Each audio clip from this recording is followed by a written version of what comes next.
Ndine Walahiri TV kuchimake kwa mapulogalamu osiyana pa channel chathu pano. Chomwe tingakupempheni tapangani like, share, komanso subscribe pano pa Walahiri TV. Chonde osasira panjira audio imvereni mpaka kumapeto. Mafuna timve kwa ino amaseko madzulo ano kuti kodi mwayilandira bwanji sona ya Mutharika. Mungaizo kuti bwanji muli ndi 1 minute yochitira zimenezi.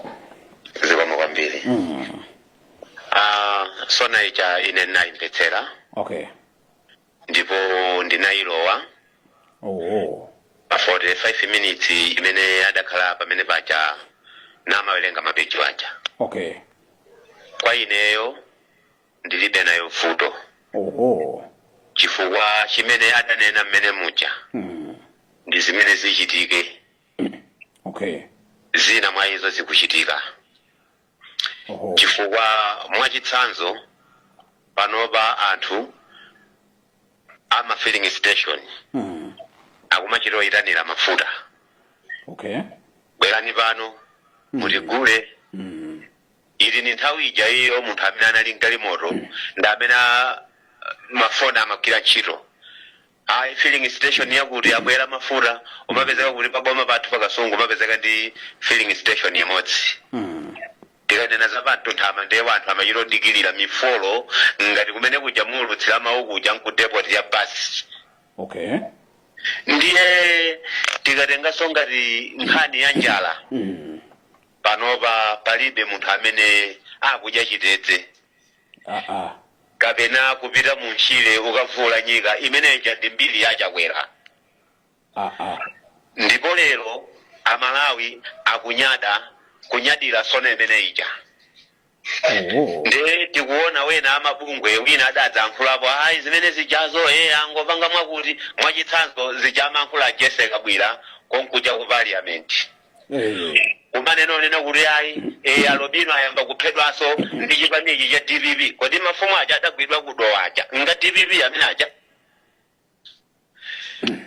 Tena pake tikamafuna kuyankhula mwachitsanzo ndingonena za Jesse Kabwirawo akamafuna kuyankhulewo wajawo ku mtundu wa Malawi asamanene kuti Amalawi akuvutika komewo waja ndi banja lawo adaleka kugwiritsa ntchito ndalama za boma akunja za chipanicho koma akamanena kuti mtundu wa Malawi ukuvutika ine maona ngati Jesse Kabwira amanjoka kwa kusalima nkupita Lilongwe kucha kudowa safikako ndi anthu aja adagwidwa kudowa aja fumu ndi anthu 5 amene aja sa DPP ngakongeresi kuphatikiza soya popo Jesse Kabwira ngati pologalamu iyi amamvera mu 2019 bodyguard wacha kwera amene adangwira ndi mafupa aja alubino ndi timadabwe yo wajawo kumayankhula zinthu zoti zili bomboni moti loko apolisi nenkhoza kwawo zonekula koma Jesse Kabwira popeza ali chipani cha DPP chimapalo bino mutanya mola mtakafusa mkanyumba komata mwinewo waja akhoza kukhala mboni pamene amakayika manda anthu aja alubino iwo waja akhoza kalondola kutadadada pamanda ake ndiyawo.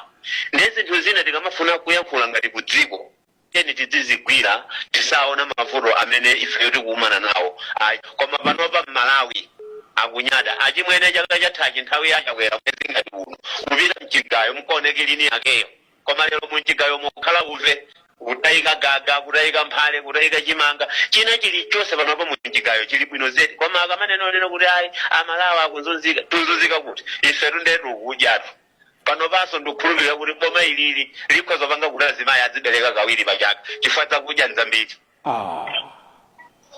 Kaya nangafunikiranje chakudya akudya azibereka kamodzi pachaka zinthu zimene koma azibereka kawiri chifukwa chakudyacho ndi chambiri moti ife ndikule kwa ine lekhane ndikule kuti Mutharika akufunika omapempherera chifukwa dzikoli likufunika anthu organiza mwalukushapu ngati gulu limene lija chifukwa ngakhale nduna zawo nditi nkazunguza palibe phepha.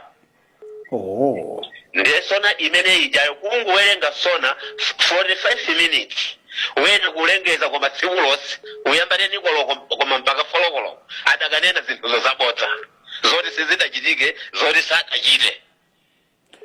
Tithokoze kumva maganizo ano amaseko kasungu kuti ndimalize chonchitsono. Simunamalize? Amabungwe yawa tiwalangize koso chifukwa waja ndi wanthu amafuna sopangiri. Asamati akayambana nyumba mwawo ndaka zawo nkumakanena kuti amalawo akuvutika avutika iwowo ndaka zawo akuvutika pa zimene ayambana koma akamanena kuti ifeyo tipita ku mademo tili pano tusi 2019 uja kapena 2020 kuti akhoza kutipusitsa Malawi kuti tiyeni pansewu tikamenyere ufulu wa munthu wina mnyumba mwake kuti boma limpatseko mwayi woti iye adzitumikira kubomako adzikaperekako katundu wina ulendo wake suno boma ili likuyang'ana anthu akumudzi taonana adanenonena kuti zichoke kumene zimakhala ndalama zipite kumudzi anthu adzimva bwino moti tiona mitengo yabwino ine ndikukhulupirire choncho yambewu zimene talimazi dziko ili lufunika danthu akuluakulu osati wanu osapola pa mchomboyi zikomo kwambiri usiku wabwino Maseko.